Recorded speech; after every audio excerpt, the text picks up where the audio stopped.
there she is, the Rube Goldberg door opener upper.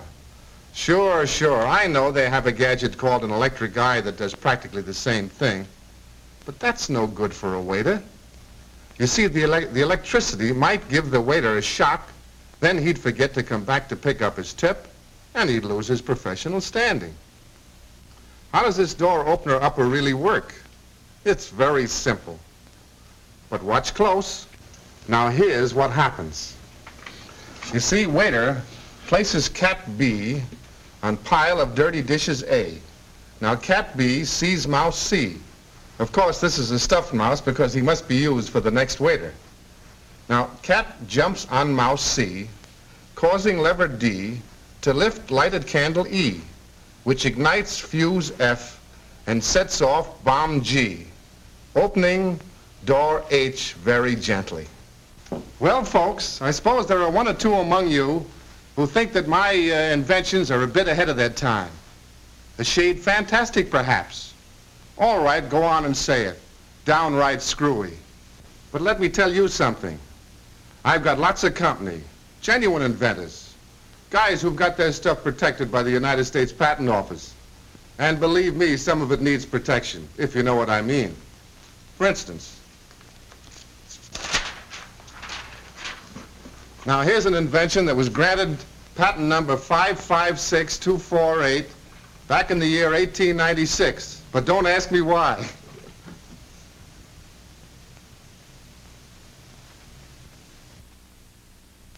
This little nifty is a labor-saving device if there ever was one. It's an automatic hat tipper for the lazy Lothario. Fitted snugly inside of this deluxe derby, that is, in addition to the wearer's slightly addled head, is a conglomeration of wheels, cogs, gears, ratchets, counterweights, strings, and pulleys, which gallantly doffs the chapeau whenever a young heiress passes by. Well, anyway, this is just one example of the many queer devices that have actually been patented. And here's a copy of the patent to prove it. Oh. There are literally hundreds of such patents on file in the United States Patent Office. The inventors were all perfectly serious. They really believed that their inventions would make things easier for us and our lives pleasanter and safer. But by far the most persistent dream of inventors has been to get something for nothing. That is, to create a machine that will start itself, overcome all friction, and still have enough power left to do useful work. In short, perpetual motion machines. Now here's a typical example of what I mean, a famous old standby. Of course, you all know that when something is dipped underwater, it seems to lose weight. So this particular perpetual motion machine is designed to have some of the weights in water and some of them out of water at all times. It's all very simple. And so are you if you think it'll work. But confidentially, I've got one that will work. And if you'll excuse me for a few minutes, I'll show you. No, Mr. Goldberg, not even your genius is equal to that task. In fact, the United States Patent Office will no longer grant a patent for the design of a perpetual motion machine because the experts in that office know that you can't get something for nothing, that you can't get power out of an engine without paying for it in fuel. Fortunately for us, however, man has discovered a virtually unlimited source of power. He has paid for that power by years of painstaking research and experimentation. That source of power is gasoline, the chief product of the petroleum industry. Gasoline, in fact, is the greatest single source of power in the world today. And the automobile engine is by far the greatest user of gasoline's power.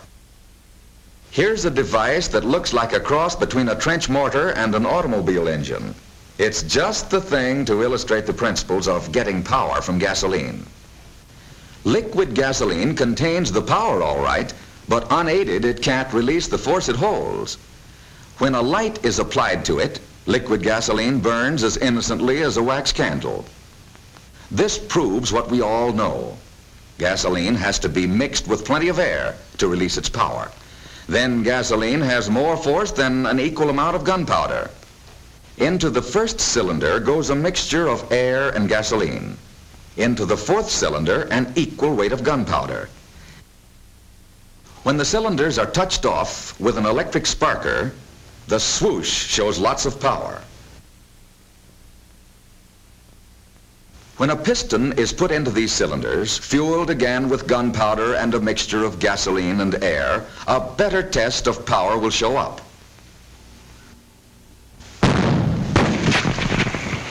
The gunpowder has the better of it here, but the gasoline hasn't taken off its wraps. Gasoline does its best work when it's under pressure.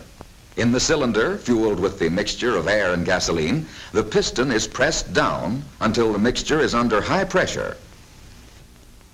It is clear that the highest pressure kicks the piston the farthest, develops more power. One method of obtaining this added pressure in the automobile engine was to increase the piston stroke. But when carried beyond a certain point, the engine starts to knock. So several other changes were made to increase power without causing a knock. First, the piston top was redesigned so that it will mix the air and the gasoline together more completely. In the latest engines, the roof of the combustion chamber around the intake valve has been lowered just a fraction of an inch. But that was enough so that now the gasoline is mixed with free air and compressed more for more power. Today, the driver of the motor car doesn't get something for nothing, but he does get more power than ever before from the gasoline he buys. Our available supplies of fuel now do more work with increasing efficiency and economy.